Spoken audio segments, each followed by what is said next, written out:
అందరికీ నమస్తే. నేను సాయిదేయ మామిడి ఎస్ మైక్ ఛానల్.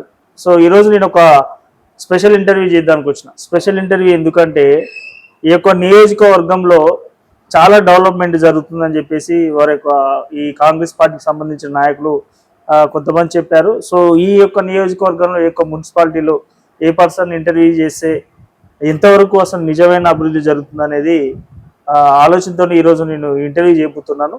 సో ఈరోజు నేను ఇంటర్వ్యూ చేయబోయే వ్యక్తి సీనియర్ కాంగ్రెస్ పార్టీ నాయకులు అండ్ ప్రజెంట్ వారి యొక్క సతీమణి గారు నకిరికల్ మున్సిపల్ వైస్ చైర్పర్సన్గా ఉన్నారు. సో ఈరోజు నేను ఇంటర్వ్యూ చేయబోయే వ్యక్తి మురారి శెట్టి కృష్ణమూర్తి గారిని ఈరోజు నేను ఇంటర్వ్యూ చేస్తున్నాను.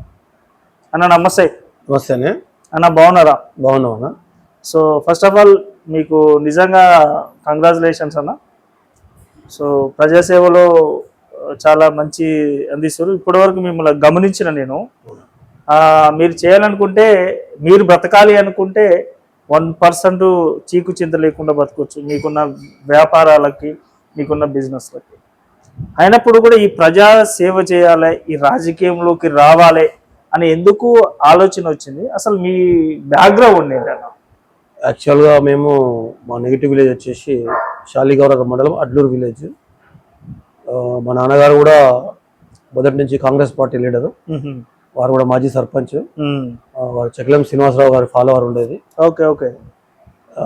వారి తర్వాత వారసత్వ రాజకీయాల తరఫున వచ్చాం మేము. 91లో ఫాదర్ ఎక్స్పైర్ అయినాక మేము కూడా పొలిటికల్కి ఎంటర్ అయినాము. నేను కూడా అడ్లూరు విలేజ్ సర్పంచ్గా, మాజీ సర్పంచ్గా పనిచేసిన. దాంతో నాతో పాటు 5 సర్పంచ్లను గెలిపించుకున్నాను ఇంతమంది కంటిన్యూగా. టిఆర్ఎస్ వచ్చిన తర్వాత ఒక టర్మ్ అయిపోయినాక రెండో టర్మ్లో ఆ క్యాండిడేట్ ఓడిపోవడం జరిగింది. Okay okay.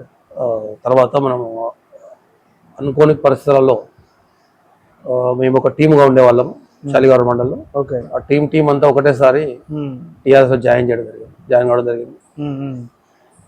సో మీకు ఇంత రాజకీయ చరిష్మా ఉందన్న. మీ నాన్నగారు కానించని రాజకీయ లెగసీ ఉంది. మీరు సర్పంచ్గా గెలవడంతో పాటు మీరు ఒక 5 సర్పంచ్ని గెలిపించేంత సత్తా ఉందంటే మీ నాలెడ్జి, మీ తెలివితేటలు ఇక్కడనే అర్థమవుతున్నాయి.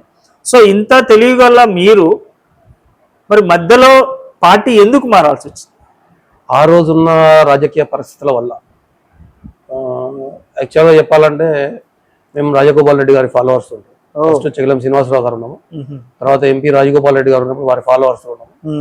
రాజగోపాల్ రెడ్డి గారు ఎప్పుడైతే ఈ నియోజకవర్గాన్ని పార్లమెంట్ వదిలి మునుగోడు పార్లమెంట్కి వెళ్ళిపోవడం జరిగిందో, ఒక మాటలో చెప్పాలంటే మేము అనాథలు అయిపోయారు. మాకు బ్యాక్గ్రౌండ్ లేకుండా అయిపోయిందండి. దానిలో భాగంగానే మేము అప్పుడు ఒక టీం, నేను కానీ మాజీ ప్రజెంట్ జెడ్పీటీసీ ఎర్ర ఆగిరి, తాళ్ళూరు మురళి అని పిఎస్సిఎస్ చైర్మన్, మేమందరం కూడా టీఆర్ఎస్ జాయిన్ అవ్వడం జరిగింది. ఓకే. సో మళ్ళీ ఇప్పుడు మీరు అంటే మళ్ళీ కంబ్యాక్ అయ్యారు, మీరు మళ్ళీ మీ సొంత గుడికి చేరారు. మీతో పాటు మీ టీం అంతా కూడా వచ్చిరా? టోటల్ టీం అందరం మళ్ళీ కాంగ్రెస్ జాయిన్ అయినా. ఓకే. అంటే ఎడిపోయిన ఒక టీం లెక్క ఉంటారు. అంటే మేము మండలంలో టీం లాగా ఉండేది బాగా. మ్యాక్సిమం మా టీం అంతా వచ్చేసింది. సో ఇప్పుడు చూసుకున్నట్టు మధ్యలో రాజగోపాల్ గారు బీజేపీ పార్టీలో కూడా పోవడం జరిగింది. మళ్ళీ అప్పుడు బీజేపీ పార్టీకి ఎందుకు పోలేకపోయారు? అంటే కొన్ని బీజేపీ పార్టీ అనేది తెలంగాణలో కొంచెం కష్టమైన పని. ఓకే. గ్రౌండ్ లెవెల్లో లేని పార్టీ అది. అందులోటి మేము అట్లాంటి పార్టీలు మారాలనే ఆలోచన ఉండదు. బట్ కానీ అనుకోని పరిస్థితులలో టీఆర్ఎస్ జాయిన్ కావాల్సి వచ్చింది. సరే, దాని తర్వాత మళ్ళా సొంత గుడికి వచ్చేయడం జరిగింది.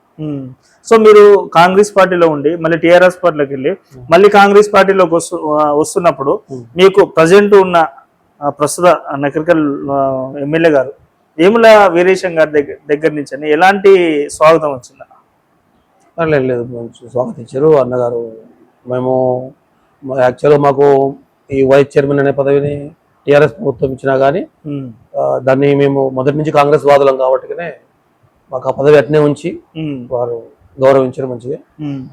మా మున్సిపాలిటీ నకరికల్ మున్సిపాలిటీకి ఉమ్, అభివృద్ధిలో కూడా చాలా ఫండ్స్ పట్టుకొచ్చి ఉమ్, మా వార్డే కాకుండా నకరికల్ నియోజకవర్గాన్ని మన నకరికల్ మున్సిపాలిటీని కూడా ఉమ్, మంచిగా డెవలప్మెంట్ చేస్తున్నారు.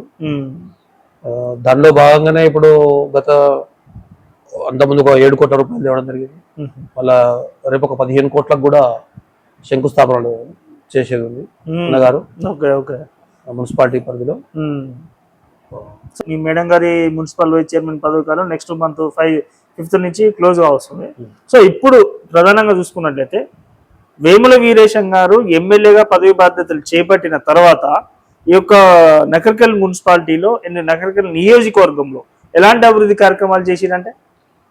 అభివృద్ధి కార్యక్రమాలు అంటే వారు సాగునీరు విషయంలో ప్రాజెక్టులను ఫాలోఅప్ చేసి ముందుకు తీసుకురావడం జరిగింది. త్రాగునీరు కానీ సాగునీరు కానీ పెద్ద ఎత్తు వేయడం జరిగింది. మౌలిక సదుపాయాలలో రోడ్లు కానీ మురికి కాలువలు కానీ సీసీ రోడ్లు కానీ మురికి కాలువలు కానీ వాటికి. అంతేకాకుండా వ్యక్తిగత సమస్యలు ఏయున్నా యాక్చువల్గా వ్యక్తిగత సమస్యలు ఎమ్మెల్యేలు ఎక్కువ పట్టించుకోరు. ఎమ్మెల్యేలు ఏమైనా గ్రామస్థాయి నాయకులు పట్టించుకునే సమస్యలను కూడా ఎమ్మెల్యే గారు పట్టించుకొని వ్యక్తిగత సమస్యలకు కూడా ఇంపార్టెన్స్ ఇచ్చి వారి యొక్క సమస్యలను కూడా చాలా వరకు సాల్వ్ చేసి వారి ఆ ఫాలోయింగ్ చాలా నచ్చింది మాకు.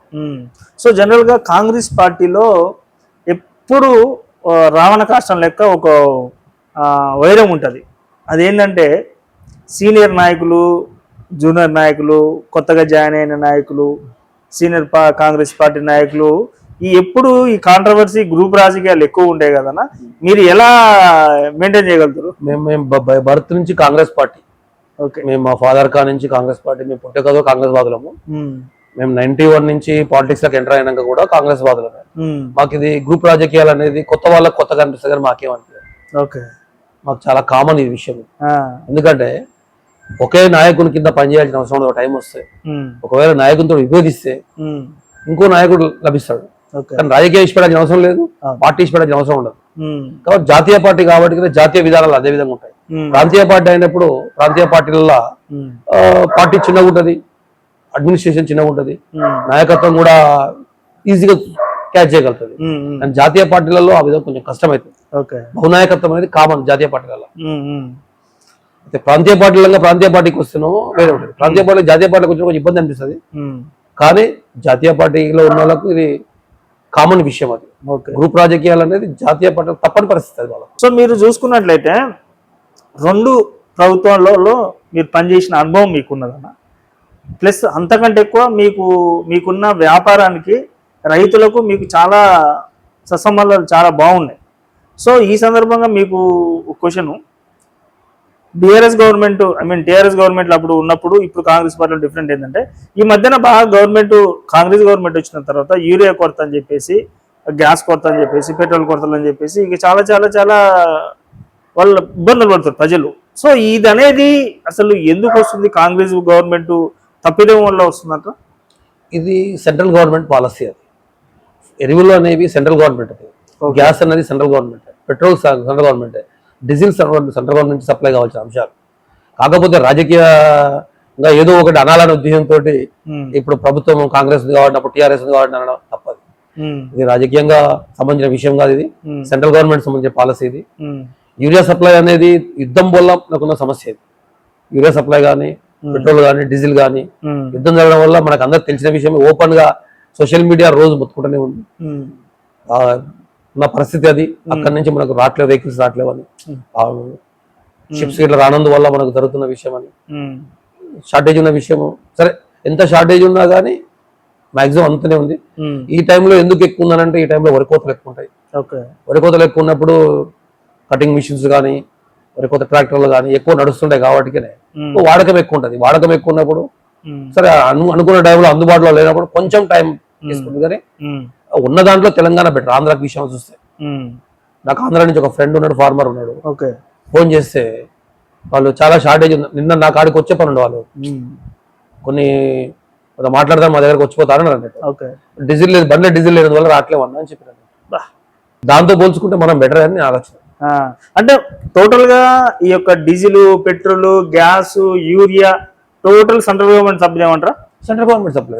రాష్ట్ర గవర్నమెంట్ పాత్ర ఏం లేదా? రాష్ట్ర గవర్నమెంట్ ఏమైనా మాకు ఎంత కావాలని వీళ్ళు చెప్పడం వరకు కానీ దాన్ని సప్లై చేసిన బాధ్యత సెంట్రల్ గవర్నమెంట్. మీ మేడం గారు మీరు మున్సిపాలిటీని ఇప్పటికీ ఏలుతున్నారు.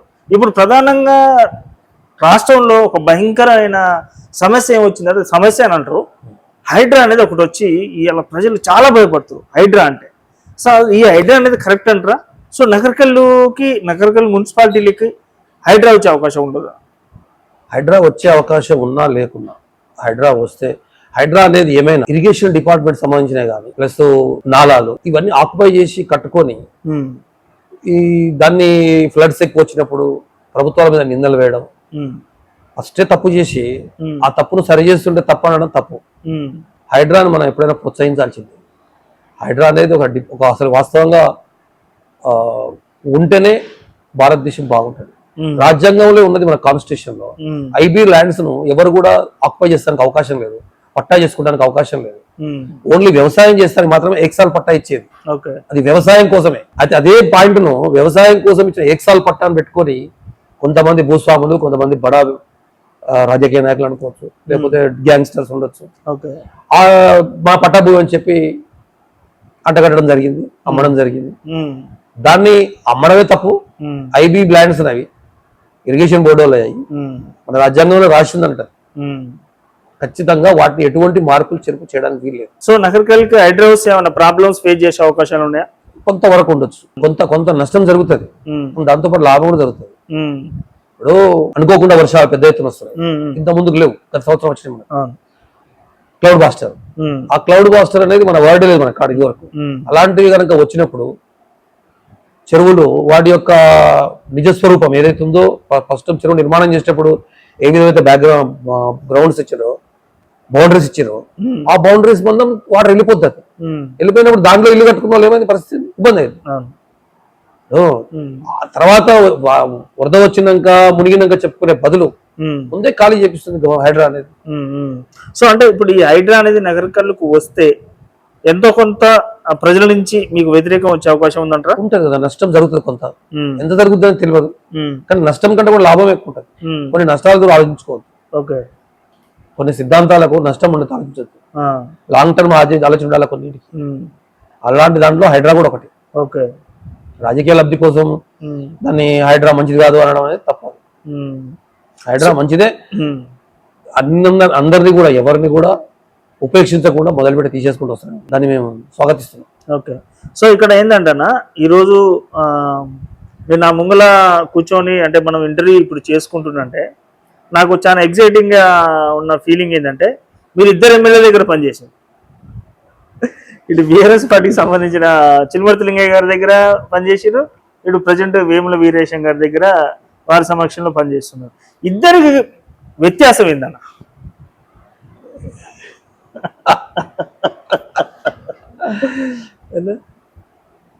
అట్లా ఎవరి స్టైల్ వాళ్ళది ఉంటుంది, ఎవరి విధానం వాళ్ళది. కొంచెం అడ్మినిస్ట్రేషన్ లో ఇప్పుడు సపోజ్ ఒక లీడర్ యొక్క మెంటాలిటీ ఒక తీరు ఉంటుంది, వాళ్ళ అడ్మినిస్ట్రేషన్ పవర్ వేరే విధంగా ఉంటుంది. ఒక లీడర్ మెంటాలిటీ ఒక తీరు ఉంటుంది, వాళ్ళ అడ్మినిస్ట్రేషన్ విధానం వేరే విధంగా ఉంటుంది. వారిని తప్పుపట్టాల్సిన అవసరం లేదు. అడ్మినిస్ట్రేషన్ లో ఎవరి విధానం వాళ్ళది. అంటే మొన్న చూసుకున్నట్లయితే భారీ మెజారిటీతో గెలిచింది వేముల వీరేశం గారు. అసలు ఏంది అంత భారీ మెజారిటీ రావడానికి గల కారణం ఏంటి? అంటే ఇక్కడ ఏంటంటే వేముల వీరేశం గారి ఫేస్ వాల్యూతో ప్రజలు ఓటేసారు అనుకోవచ్చా, కాంగ్రెస్ వేవులో గెలిచిరని ఓటేసుకోవచ్చా, లేకపోతే బీఆర్ఎస్ గవర్నమెంట్ మీద చిరుమర్తి లింగయ్య గారి మీద వ్యతిరేకంతో ఓటేసారు అనుకోవచ్చు? యాక్చువల్గా వేముల వీరేశం గారికి పార్టీతో సంబంధం లేకుండా, ఏ పార్టీతో సంబంధం లేకుండా వారికి సొంత బ్యాక్గ్రౌండ్ ఉంది ఫస్ట్. తర్వాత స్వచ్ఛందంగా వారు చాలా సేవ చేశారు. ఏది మన కరోనా టైంలో ఎవరు కూడా పట్టించుకోలేని పరిస్థితుల్లో కూడా వారు సేవ చేయడం జరిగింది. దానివల్ల దాంతోపాటు వారి యొక్క పార్టీ నిర్మాణంలో కూడా వారి వెనకమ్మటి ఉన్న క్యాడర్ను పోగొట్టుకోకుండా కాపాడుకున్నారు. బీఆర్ఎస్ పార్టీలో నుంచి వెళ్ళిపోయే టైంలో కూడా, వెళ్ళిపోవడానికి ముందు కానీ వాళ్ళు బీఆర్ఎస్ పార్టీ ఉన్నప్పుడు కానీ వారి క్యాడర్ను వారు కాపాడుకుంటూ వచ్చారు. క్యాడర్ను కాపాడుకోవడం వల్ల వారికి ఆ క్యాడర్ దాంతోపాటు కాంగ్రెస్ పార్టీకి సాంప్రదాయ ఓటు బ్యాంక్ ఉంటుంది. కాంగ్రెస్ పార్టీ అనేది సాంప్రదాయ ఓట్ బ్యాంక్. ప్రతి ఊర్లో నువ్వు పని చేయకపో అంత ఓట్ బ్యాంక్ ఉంటారు. అది దాంతోపాటు టీఆర్ఎస్ పార్టీ వ్యతిరేకత, ఇవన్నీ కలిసి నాకు బొంపర్ మెజార్టీ రావడం జరిగింది. దాంట్లో ఎక్కువ పాత్ర మాత్రం వారు స్వయం కృషి. ఓన్ ఓట్ బ్యాంక్ ఎక్కువ ఉంది ఆయన. అంతే. సో ఇప్పుడు చూసుకున్నట్టయితే మొన్న మీ ఎమ్మెల్యే గారికి వేముల వీరేశం గారికి విప్పు కూడా రావడం జరిగింది. సో ఫ్యూచర్ లో మంత్రిగా చూసే అవకాశాలు ఉండొచ్చు. వాస్తవంగా వారు ఇలాంటి సేవా దృక్పథం ఉన్న వ్యక్తులు మంత్రి పదవి రాస్తే బాగుండేది. సరే, వారు ఒకేసారి పార్టీ అధిష్టాన వర్గం ఏ నిర్ణయం తీసుకుంటే ఆ నిర్ణయానికి కట్టుబడి ఉండాల్సింది ఎవరైనా. విప్పు వారి యొక్క అడ్మినిస్ట్రేషను, వారి యొక్క సేవా దృక్పథం రాష్ట్ర స్థాయికి పోయినందుకు మాకు చాలా సంతోషం. వారు ఇంకా మంచి పదవులు, మంత్రి పదవి త్వరలోనే రావాలి, క్యాబినెట్ రంగం రావాలని కోరుకుంటున్నాం. వస్తే వారి యొక్క సేవలు తెలంగాణ రాష్ట్రం మొత్తం కూడా వారికి సేవలు అందియగలుగుతారు. వారు అంత కెపాసిటీ ఉన్న వ్యక్తి, అంత గట్స్ ఉన్న వ్యక్తి, అంత క్యాలిబర్ ఉన్న వ్యక్తి. సో నాకు ఎప్పుడు ఒక అర్థం కాని క్వశ్చన్ అన్న, నకరికల్ కాన్స్టిట్యున్సీలో, ముఖ్యంగా నకరికల్ మున్సిపాలిటీలో మీ ఎమ్మెల్యే గారు హోలీ పండుగ చాలా అంగరంగ వైభవంగా చేశాడు. ఎందుకని అంటే ఒక హోలీ పండుగనే కాదు, వారు ప్రతి అంశాన్ని స్టార్టింగ్ నుంచి కూడా, వారు రాజకీయాలకు వచ్చినప్పటి నుంచి కూడా ఫ్రెండ్షిప్ డే కానీ, హోలీ పండుగ కానీ, కొన్నిటికి వారు మొదటి నుంచి కూడా సాంప్రదాయంగానే మొదటి నుంచి ప్రియారిటీ ఇచ్చుకుంటూ వచ్చాడు. వారి విధంగా అదే విధంగా స్నేహితులను కానీ, స్నేహితుల దినోత్సవం ఉంటుంది, అది ఫ్రెండ్షిప్ డే అంటే కదా. దాంతో పాటు ఇవన్నీ ఆయన వారు మొదటి నుంచి చేస్తారు, అదే చేస్తూనే ఉంటారు.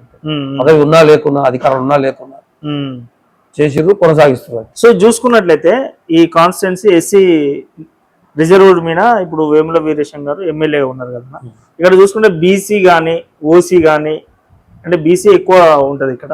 ఎట్లా ఉంటుంది అన్న మీ మధ్యన రిలేషన్షిప్, ఎమ్మెల్యే గారి మధ్యన మీ మధ్యన రిలేషన్షిప్? ఎమ్మెల్యే గారు వారు ఎన్నడూ కూడా క్యాస్ట్ కానీ క్యాస్ట్కి ఎప్పుడు ప్రియారిటీ ఇయ్యారు. వ్యక్తికి, వ్యవస్థకు, వారికి ఉన్న ప్రోటోకాల్కు ఎవరికి వాళ్ళకి రెస్పెక్ట్ ఇస్తూనే ఉంటారు. ప్రతి వ్యక్తిని గౌరవించే మనస్తత్వం వారిది. సో ఇక్కడ ప్రజలతో ఎట్లా ఉంటుంది కనెక్షన్? అంటే బీసీ సామాజిక వర్గం కానీ అంత అందరితో మంచిగా ఉంటారు. బీసీ సామాజిక వర్గం ఉన్నారు, వారు రెడ్డి సామాజిక వర్గంతో ఉన్నారు, వైశ్యాస్తో మంచి సంబంధాలు ఉన్నాయి, అందరితో మంచి సంబంధాలు ఉన్నాయి.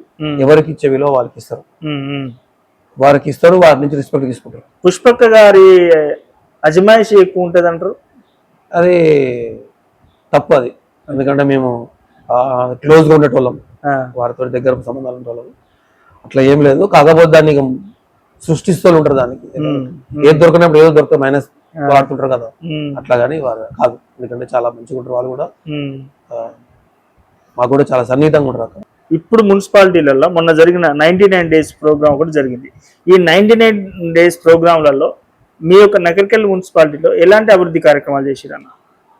సపరేట్గా అభివృద్ధి కార్యక్రమాలు అని కాకుండా ప్రతి దాంట్లో మానిటరింగ్ అనేది. ఏ సమస్యల మీద ఫోకస్ పెట్టారు ఎక్కువ? ప్రతి దాంట్లో మనకు మౌలిక సదుపాయాల దాంట్లో కానీ మనము ఫస్ట్ కాన్సన్ట్రేషన్ ఎక్కడ పెడతాం? మన యొక్క మున్సిపాలిటీ అంటే వీధి దీపాలు, ప్లస్ మురుగు కాలువలు, ప్లస్ రోడ్లు, ఏమన్నా డ్రైనేజ్ వాటర్ ప్రాబ్లం ఇట్లా ఉంటే వాటర్ ప్రాబ్లమ్స్ సమ్మర్ కాబట్టి. దాంతో పాటు ఆల్ డిపార్ట్మెంట్స్, ఫారెస్ట్ వాళ్ళు కానీ అన్ని డిపార్ట్మెంట్లను ఒకసారి దాన్ని ఏమంటారు ఎంకరేజ్ చేయడము, వాళ్ళని ఒకసారి మానిటరింగ్ చేయడము, ఈ కార్యక్రమాలన్నీ అదే విధంగా అన్ని దాంట్లో అన్నిట్లలో దాంట్లో చేయడం జరిగింది. మా కాడ మౌలిక సదుపాయాలలో మంచిగా రాష్ట్రంలో కానీ నియోజకవర్గం అంటే మేబీ వీరేశం గారి వర్క్ లో చూస్తున్నప్పుడు ఆల్రెడీ ఇంతకుముందు మీ ఇంటి దగ్గరికి వస్తుంటే చాలా డెవలప్మెంట్ జరుగుతుంది.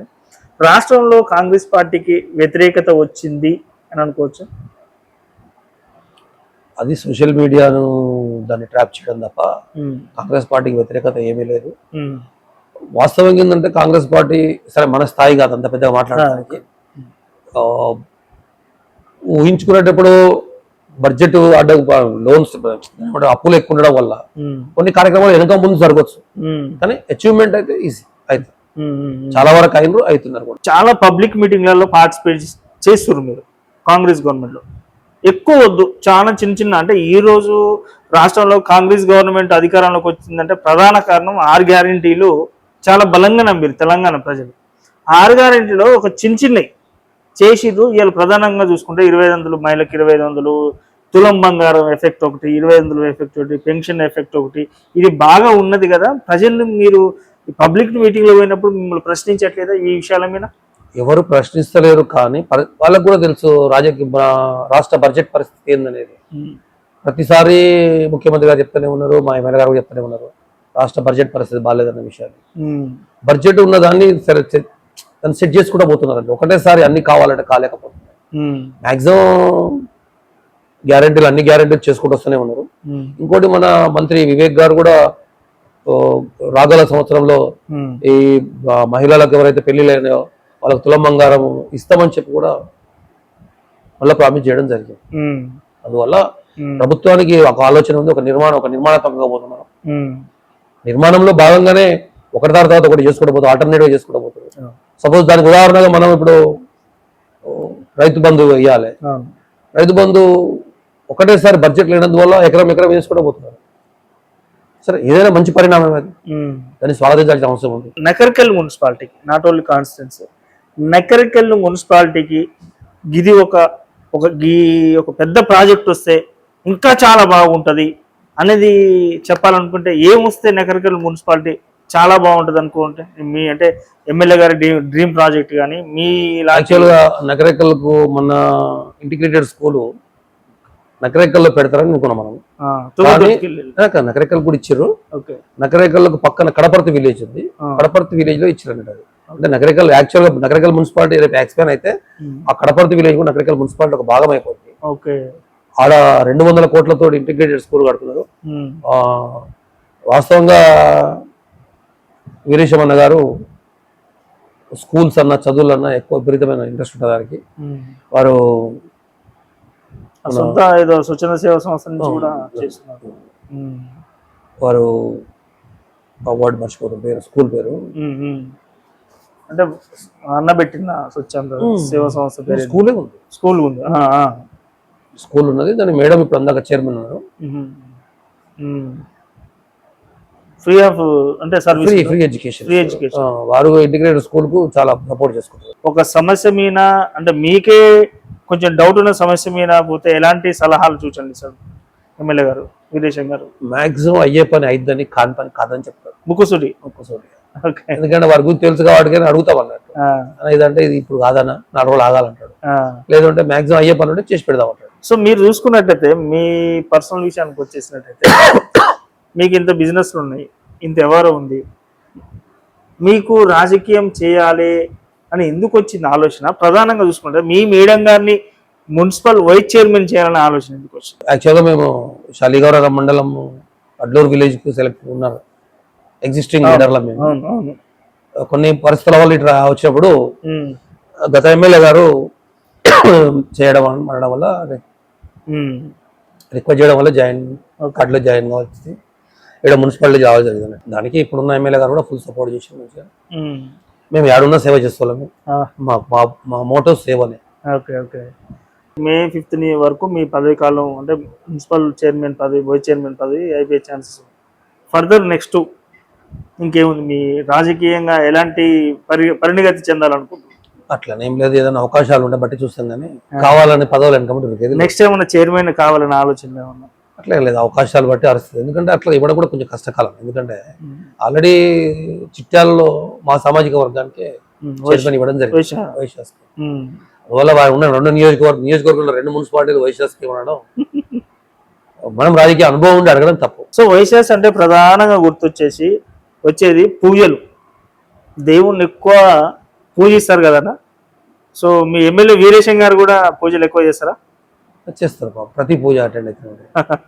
సో మీకు అంటే ఇక్కడ చూసుకుంటే గుళ్ళు గోపురాలు కూడా చాలా ఎక్కువ ఉంటాయి రకరకాల అన్ని సంఘాలు ఉంటాయి, అన్ని దేవాలయాలు ఉన్నాయి, అన్ని దేవాలయ చైర్మన్లు ఉంటారు, అన్ని దేవాలయాలు యాక్టివ్ ఉంటాయి. మేబీ ఈ క్వశ్చన్ మీకాడ గట్టి సమాధానం దొరకదు, మీరు కొంచెం ఆలోచించి చెప్పండి. బీజేపీ పార్టీ జై శ్రీరామ్ హిందుత్వాన్ని బాగా ఎంకరేజ్మెంట్ చేస్తారు కదన్నా. వైశాస్ ఎక్కువ బీజేపీ పార్టీకి వైపు మొగ్గు చూపుతారు అని అంటారు, నిజమా కదా? మేబీ కొంత ఉండొచ్చు, కానీ పరిస్థితుల ప్రభావం ఉంటుంది. ప్లస్ దాంతో పాటు ఇక్కడ ఉన్న పొలిటికల్ సిచ్యువేషన్ కూడా చూసుకోవాలి. బీజేపీకి అలా ఉండరని నేను అనను, ఓకే. ఉండొచ్చు. బట్ కానీ ఎంపీ ఎలక్షన్లు ఎప్పుడు వేస్తారో లేకపోతే వేయరో కూడా తెలియదు. కానీ ఎక్కడ కూడా పొలిటికల్ గా మా వాళ్ళు ఎప్పుడు కూడా ఓపెన్ చెప్పాలి. ఎందుకంటే వ్యాపార రంగాలు ఉంటారు కాబట్టి ఈ పార్టీలో ఉంటున్నాం, ఈ పార్టీ చేస్తాం అని చెప్పారు. అందువల్ల వాళ్ళు అంతా తెలియకల్లో ఎవరు ఇష్టం ఉన్న పార్టీలో వాళ్ళు ఉంటారు. పార్టీకి ఓటేస్తారు కానీ ఉండడం మాత్రం ఏ పార్టీకి ఉన్నట్టు కనిపించాలి. మెజార్టీ, నేను చెప్పేది ఒకరిద్దరి గురించి మాట్లాడతాను, మెజార్టీ గురించి. సో మీ మేడం గారు నగరికల్లో మున్సిపల్ వైస్ చైర్మన్ గా పదవి బాధ్యతలు చేపట్టిన కాంచని స్టిల్ ఇప్పటి వరకు మీ మేడం గారి హాయంలో జరిగిన ఒక మంచి డెవలప్మెంట్ కార్యక్రమం అంటే నగరికల్లో మనం సపరేట్ గా ఏమి ఉండవు. ప్రతి దాంట్లో ఇప్పుడు మున్సిపాలిటీకి అనే బాధ్యతలు ఉండేది 3-4 రకాల వెరైటీస్. అవును. మనకేముండదు, కాల్వలు, బ్రిడ్జ్, రోడ్లు అలాంటివి ఉంటాయి కాబట్టి అవన్నీ మేము ఇక్కడ కొన్ని రోడ్లు అప్పుడు చూసాం. మేము రాకముందుకు ఎలక్షన్ రాకముందుకు కొన్ని రోడ్లు మహా గలీజ్గా ఉండేది. రోడ్లంతా పోవడానికి వీలు లేకుండా మొత్తం చెట్లు బురదతో ఎంత ఆగమాగం ఉండేది. అవన్నీ సెట్ చేయడం జరిగింది. ఒక 3-4 అయితే మేము సెట్ చేసినాం. చెప్పండి, ఇప్పుడు ఇన్ని సంవత్సరాలు మీరు నకరికల్ మున్సిపాలిటీకి ఒక వైస్ చైర్పర్సన్ గా పదవి బాధ్యతలు నిర్వర్తించారు. సో ఇప్పుడు వచ్చే నెల మే 5 నుంచి వరకు మీ పదవి బాధ్యత అయిపోతుంది, ముగుస్తుంది. ఎట్లా ఉంది మేడం, ఎలా అనిపిస్తుంది? హ్యాపీగా ఉందండి. ఇప్పుడు మన వార్డు ప్రజలకు కానీ, నకరికల్ ప్రజలకు కానీ, మన ఎమ్మెల్యే గారికి కానీ కృతజ్ఞత చెప్పుకోవచ్చు. ఎందుకంటే మాకు ఈ అవకాశం ఇచ్చినందుకు, ఈ అవకాశం ఇచ్చి మేము సేవ చేయించుకునే అవకాశం మాకు కల్పించినందుకు ధన్యవాదాలు తెలియజేసుకుంటున్నాను. మెయిన్ మహిళ అంటే ఒక మహిళకి పదవులు చేసి ప్రజలకు సేవ చేసే అదృష్టాలు ఇంకా చాలా గ్రేట్. సో ప్రధానంగా మీ మహిళా విభాగం నుంచి అని, మీ వార్డు మహిళల నుంచి అని, నగరికల్ మహిళల నుంచి ఎలాంటి రెస్పాన్స్ వచ్చింది? మంచి రెస్పాన్స్ ఉందండి, మంచి గౌరవం, మంచి రెస్పాన్స్. మాట్లాడే విధానం మేమేందంటే బిజినెస్ పరంగా తెలుసు, పొలిటికల్ పరంగా తనొక్కరు తెలుసు. మేము చెప్పాము, ఇక్కడికి వచ్చినప్పుడు కూడా మేము ఏం చెప్పామంటే మీకు ఏ అవసరాలున్నా ఫస్ట్ అవాయిడ్ చేశారండి మమ్మల్ని.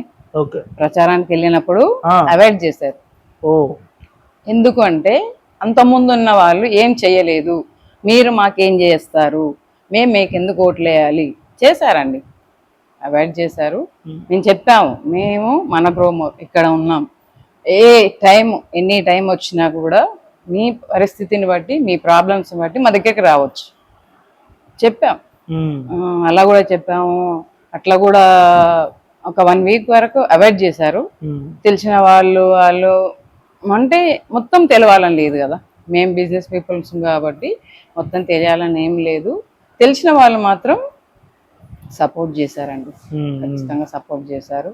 గెలిచిన తర్వాత కూడా మాకు ఎంత రెస్పాన్స్ చేయాలో ఇచ్చారు. చెప్పాము, మేము చెప్పినట్లుగా పాపం వాళ్ళు కూడా వచ్చారు, సమస్యల కోసం ఇంటికి వచ్చారు, అడిగారు. మాకు వీలైనంత వరకు ఖచ్చితంగా చేశామండి. 90% సొసైటీ ఏమంటారంటే అవసరమా ఆడవాళ్లకు రాజకీయం అనేటోళ్ళకు మీ సమాధానం ఏంటి? అదైతే రాంగ్ అండి. ఇప్పుడు ఆడవాళ్ళు అన్ని రంగాలలో విజయం సాధిస్తున్నారు. ప్రతి దాంట్లో బిజినెసే కానీ, కంపెనీస్ కానీ, ఎనీ సాఫ్ట్వేర్ అనగా ప్రతి దాంట్లో ఉన్నారండి. ఎందులో లేరు లేడీస్ లేరు అనేది ఒక్కటి చూపించండి. అది వాళ్ళ వ్యక్తిగత విషయాన్ని బయట అందరికి అనడం తప్పు. మేమే ఖండిస్తాం, లేడీస్ కదా, అన్ని చేస్తున్నామండి మేము కూడా, అన్ని రంగాలలో ఉన్నాం కదా, అయితే తీసుకోలేదు కదా. అవును. సో మీరు మున్సిపల్ వైస్ చైర్పర్సన్ గా ఉన్నన్ని సంవత్సరాలు నిజంగా మీ బాధ్యతని మీరే స్వేచ్ఛగా నిర్ణయాలు తీసుకొని స్వేచ్ఛగా మీరే సేవ చేశారా, లేకపోతే పేరుకే మిమ్మల్ని నిలబెట్టి మీ పవర్ని సారు వాడారా? లేదండి, అట్లా లేదు. పాపం చెప్పాలంటే తన ఫోర్స్ తోటే వచ్చానండి. ఆయనకు చాలా ఇష్టము, ఎక్కడున్నా సేవ చేయాలనేది తన కాన్సెప్ట్. ఇక్కడే అని కాదు, మా విలేజ్ లో కూడా తనకి పదవి లేకున్నా గానీ చాలా చేశారు. తన తరఫు నుంచి కూడా వ్యక్తిని నిలబెట్టడం, సపోర్ట్ చేయడం అన్ని. కానీ మా మామయ్య గారి కానుంచి వచ్చింది వాళ్ళకి బై జీన్స్. మా మామయ్య గారు చాలా చేశారండి. ఒక విలేజ్ నే మొత్తం మార్చేశారు. ఎంత క్రూరంగా, చెప్పాలా లేదా తెలీదు. అలాంటి విలేజ్ ని చాలా కష్టపడి మార్పు అక్కడ ఉన్న వ్యక్తులకి మొత్తం మీ మామూలుగా మీరు చూపిస్తారు కదా మూవీస్లలో, అవును. ఆ ఊరిని ఇట్లా వాళ్ళ చేతిలో పెట్టుకొని ఆడించే వాళ్ళు అని, అలాంటి దాన్ని మా మామయ్య గారు నార్మల్ కి తీసుకొచ్చారు. సో ఇప్పుడు చూసుకున్నట్లయితే మీ ఎమ్మెల్యే గారు వేముల వీరేశం గారు ఏదన్నా సమస్య గురించి వెళ్తే ఎలా ఎలా రెస్పాండ్ అవుతారు మేడం? లేదండి, రెస్పాన్స్ అవుతారు, వింటారు. ఈ కౌన్సిలరే కదా అలాంటి ఏం లేదు, చెప్పండి అమ్మా అంటారు, వింటారు, తర్వాత కూడా ఫాలో చేస్తాము. సో ఇప్పుడు ఎమ్మెల్యే వీరేశం గారికి ప్రభుత్వ విప్ వచ్చింది కదా మేడం, ఫ్యూచర్ లో మినిస్టర్ చూడొచ్చా? రావాలనే కోరుకుంటాం సార్, రావాలనే కోరుకుందాం. రావాలి, మంచి వర్క్స్ చేయాలి, ప్రజలకు సేవ చేయాలి. సో మీరు ఇప్పుడు సార్ గారికి ఏమో వాళ్ళ నాన్నగారి జీన్స్ తోటి ప్రజలకు సేవ చేయాలి, రాజకీయం చేయాలి అని ఆలోచన ఉంది. మిమ్మల్ని మొట్టమొదటిసారిగా మిమ్మల్ని అడిగినప్పుడు ఉమాగా ఇట్లా మీరు మనం పొలిటికల్ నువ్వు వెళ్ళాలి, మీరు నిలబడాలి అన్నప్పుడు ఏమన్నా భయం అనిపించిందా? భయం ఏం లేదండి, అన్ని తనే ధైర్యం. ఇప్పుడని కాదు, మా ఫ్యామిలీకి కానీ, నా తరఫు ఫ్యామిలీకి కానీ, తన తరఫు ఫ్యామిలీకి కానీ తనే అన్ని, అందరు సపోర్ట్. మా ఫ్యామిలీలో కూడా మా ఆడపడుచు, మా అల్లుడు, మా కోడలు, మా ఫ్యామిలీ నుంచి మా సిస్టరు అందరు ఫోర్స్ చేశారు, ఉండు నీకేమైతుంది, తను చూసుకోవడం బాగా ఇష్టం ఉంది. మా పిల్లలు కూడా అండి రిక్వెస్ట్ చేశారు. నేను ఒక 3-4 days ముందే ఒప్పుకున్నాను, ఎందుకంటే ఈ పొలిటికల్ నాకు తెలియదండి. పొలిటికల్ మా ఫ్యామిలీ, బట్ ఎన్నడూ కూడా వెళ్ళలేదు, నేను పొలిటికల్ పరంగా వెళ్ళలేదు. ఓకే, మున్సిపల్ వైస్ చైర్పర్సన్ గా ఉన్నని రోజులు ఇప్పటి వరకు కూడా ఏమేమి డెవలప్మెంట్ జరిగిందంటే మేడం? సీసీ రోడ్లు అయినాయండి, కొన్ని మట్టి రోడ్లు, కొన్ని సీసీ రోడ్లు, కాలువలు, డ్రైనేజెస్ కాలువలు అయినాయి, లైట్స్, దీపాలు, క్లీనింగ్. ఓకే, మీ వార్డుని చేసుకుంటారా మేడం? ఎప్పుడు చేస్తాము. మా ఇప్పుడు ఏడన్నా బాగాలేదంటే కూడా సార్కి వేరే వార్డు కూడా వాళ్ళు కూడా అడుగుతారండి, కాల్ చేసి అన్న ఇట్లా మాకు ఇట్లా జరగట్లేదు చూడండి అని కూడా అడుగుతారు. ఓకే, సో మీరు ఫర్దర్ ఫ్యూచర్ లో మరి మున్సిపల్ వైస్ చైర్పర్సన్ తోనే ఆగిపోతారా, ఈ లెగసీని ఇలాగే రాజకీయం కొనసాగిస్తారా భవిష్యత్తులో? అంటే అంతే అంటారా? సో లాస్ట్ అండ్ ఫైనల్ గా మేడం, మీ నగరికల్ ప్రజలకు, వార్డు ప్రజలకు, మీ ఎమ్మెల్యే గారికి ఏం చెప్పాలనుకుంటారు? అందరికి కూడా మా తరఫు నుంచి ధన్యవాదాలు చెప్పాలి సార్. మమ్మల్ని ఇప్పటి వరకు యాక్సెప్ట్ చేసి, మాతో పాటు జర్నీ చేసి, మాకు కూడా సహాయంగా ఉండి మమ్మల్ని కూడా ప్రోత్సహించినందుకు వాళ్ళందరికీ ధన్యవాదాలు. So thank you madam, thank you so much.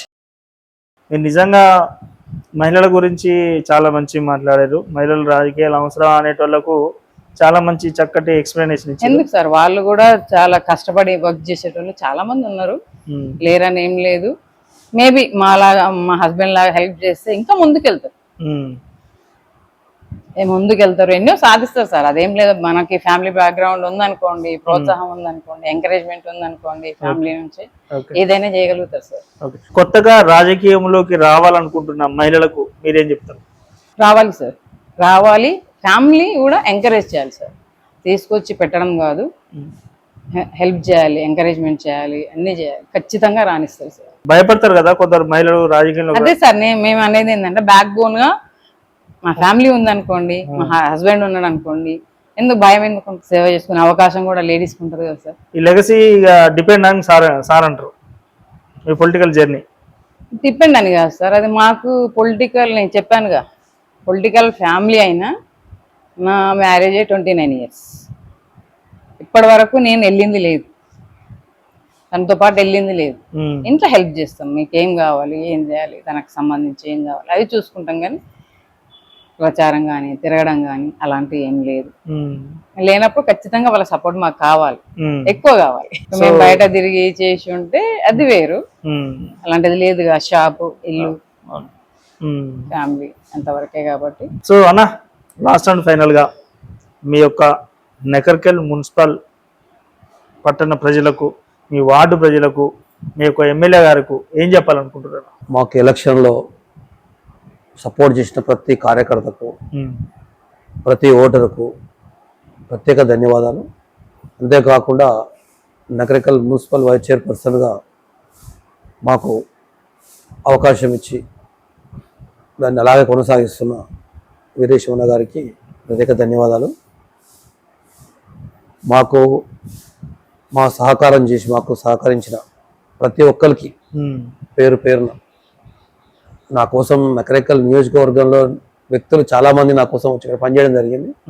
మా మేడం అన్నట్టుగా ఫస్ట్ 2-3 డేస్ కొంచెం ఇబ్బంది పెట్టింది జనాలు, కానీ నాకున్న నెట్వర్క్, మనం ఎప్పటి నుంచో పార్టీలు ఉన్నాం కాబట్టి శాలిగారం మండలం నుంచి దగ్గర ఒక 20 మంది సర్పంచులు, ఒక 10-15 మంది ఎంపీటీస్, మొత్తం టోటల్ గా అంత పెద్ద టీం అంతా అందరు వచ్చి ఇక్కడ ఉన్న రిలేషన్ ఉన్న వాళ్ళకు, పరిచయాలు ఉన్న వాళ్ళకు అందరికి చెప్పారు, మా గురించి చెప్పారు. ఫస్ట్ ఆఫ్ ఆల్ ఎలాంటి వ్యక్తి అయినా కటంగూరు నుంచి పక్కన విలేజెస్ నుంచి కూడా అందరూ వచ్చేసారు, పొలిటికల్ లీడర్స్ అందరూ వచ్చారు. మా వాళ్ళందరూ నాకు సంబంధించిన టీం అంతా వచ్చి ఒకసారి చెప్పిపోవడం, కలిసిపోవడం, అంటే నాకు సంబంధం లేకుండా, నేను చెప్పడం కాకుండా నాకు సంబంధం లేకుండా వచ్చి వర్క్ చేసి మా పిల్లలు కూడా మొత్తం సపోర్ట్ చేశారు. అందరు కష్టపడ్డారు, మంచి మెజార్టీతో గెలవడం జరిగింది. మా విలేజ్ నుంచి కూడా మా వాళ్ళ పిల్లలు చాలా మంది పనిచేశారు ఇక్కడ. సో ఎందుకన్నా మీకు ఇంత ఇంట్రెస్ట్? మీరు చూసుకున్నట్టయితే మీ వర్కర్లు చాలా మంది ఉన్నారు, మీ బిజినెస్ చాలా ఉంది. నేనే మీకోసం హాఫ్ అన్ అవర్ వెయిట్ చేసిన మీ దగ్గర. అంటే ఇంత ఉంది కదా, ఎందుకు మీకు ఇంత ఇంట్రెస్ట్? దగ్గర నుంచి కూడా మా ఫాదర్ కా నుంచి కూడా పొలిటికల్ ఒక పేరు ఉండిపోవాలి. పొలిటికల్ కాదండి, ఇలా ఉండకూడదు, మా ఊరు ఇలా ఉండకూడదు. ఇప్పుడు ఆ ఊర్లో ఉన్నారు కదా, ఒక లేడీ తిరగాలంటే భయపడేవాళ్ళు. ఆ పొలిటికల్ లీడర్ వస్తున్నాడంటే, ఇప్పుడు మన ఇళ్ళల్లో అప్పుడు బోర్లు లేవండి, బయట బావులు, అది బయట బావి దగ్గర వాటర్ తెచ్చుకునేటప్పుడు కూడా అక్కడ పడేసి ఇంట్లో కుడికే వాళ్ళంట లేడీస్. అలా ఉన్నదాన్ని మారవాలి అని ఒక ఎయిమ్తో మా మామయ్య గారు మార్చారండి. ఆయన కూడా థ్రెడ్స్ చాలా వచ్చాయి. ఆయనతో ఉన్న వాళ్ళు ఆయన సేవ్ చేశారు.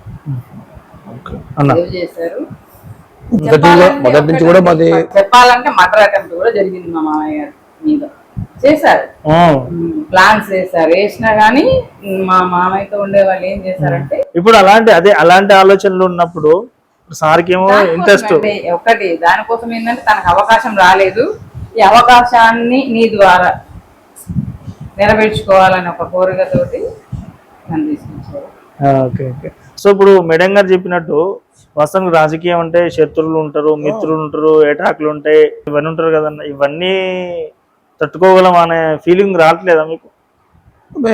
ఇప్పుడు కొత్తగా రాజకీయాలకు వచ్చినప్పుడు కొంచెం ఇబ్బంది అనిపిస్తుంది. నేను 90 రాజకీయాలకు వచ్చినట్టు అర్థం చేసుకోండి, ఎన్నేళ్ళు అనేది. ఓకే, ఎందుకు 30 సంవత్సరాలు పొలిటికల్ లో ఉన్న వాళ్ళం. పొలిటికల్ లేదు వాళ్ళ ప్రజలు మనము, వీళ్ళకు కూడా ఉంది. నేను సర్పంచ్ పోటీ చేస్తా అన్నప్పుడు నేను ఉన్నాను, మీరెవరైనా ఉండండి, నా సపోర్ట్ పూర్తిగా ఉంటుంది అంటే మా వాళ్ళు ఎట్టి పరిస్థితుల్లో నువ్వు తప్ప ఇంకొక కాదు. నీకు అవకాశం వచ్చింది, ఉండి తీరాలి. ఇన్ని రోజులు అవకాశం లేదు, అవకాశం వచ్చింది కాబట్టి రిజర్వేషన్స్ ఉంటాయి అక్కడ కూడా. అప్పుడు అలా తప్పని పరిస్థితులలో అన్నట్టు వద్దనుకున్నా కానీ వాళ్ళు ఊరుకోరు కాదు. ఓకే, ఇప్పుడు మేడం గారిని అడిగాను ప్రశ్న, లెగసీ మెయింటైన్ చేస్తారా? పొలిటికల్ లెగసీ అంటే మీనికి పాస్ చేసింది క్వశ్చన్. ఇప్పుడు మిమ్మల్ని అడుగుతున్నా, ఈ రాజకీయ లెగసీ, ఈ జర్నీ స్టార్ట్ ఇలాగే ముందు భవిష్యత్తులో ఇంకా ఇట్లనే కొనసాగిస్తారా, ఆఫ్ చేస్తారా? ఆఫ్ చేసేది ఎందుకుంటది? మేము పొలిటికల్ వచ్చినాక ఆపేమి ఉండదు, అవకాశాలను బట్టి సేవ చేస్తూనే ఉంటాం. ఏ పదవి లేకున్నా మేము సేవ చేసే మనస్తత్వం ఉన్న వాళ్ళు చేస్తూనే ఉన్నాం. ఇప్పుడు కూడా ఈ రోజు కూడా మేము సపోజ్ మేము ఇప్పుడు శాలిగౌరవ మండలం నుంచి కూడా నా కాడికి వస్తూనే ఉంటారు, వాళ్ళకి సంబంధించిన విషయాలు ఉంటారు, మాట్లాడుతూనే ఉంటారు, సర్వీస్ ఇస్తూనే ఉంటాం. మా నెగిటివ్ విలేజ్ అడ్లూరు నుంచి వస్తూనే ఉంటారు. టోటల్ అన్ని దిక్కుల నుంచి, ఒక లోకల్ నుంచి ఏం లేదు.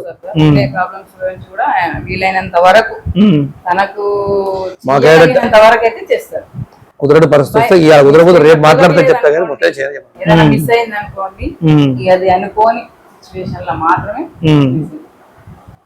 సూపర్ అన్న. సో థ్యాంక్ యూ అన్న, థ్యాంక్ యూ.